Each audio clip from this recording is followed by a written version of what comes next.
اور ہم نے موسیٰ سے 30 رات کی میعاد مقرر کی اور 10 راتیں اور ملا کر اسے پورا چلا کر دیا، تو اس کے پروردگار کی 40 رات کی میعاد پوری ہو گئی۔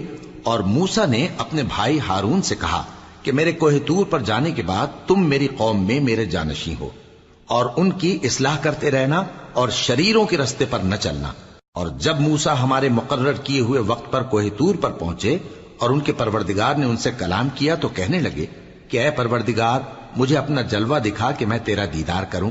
فرمایا کہ تم مجھے ہرگز نہ دیکھ سکو گے، ہاں پہاڑ کی طرف دیکھتے رہو، اگر یہ اپنی جگہ پر قائم رہا تو تم مجھ کو دیکھ سکو گے۔ پھر جب ان کے پروردگار نے پہاڑ پر تجلی کی تو اس کو ریزہ ریزہ کر دیا اور موسیٰ بے ہوش ہو کر گر پڑے۔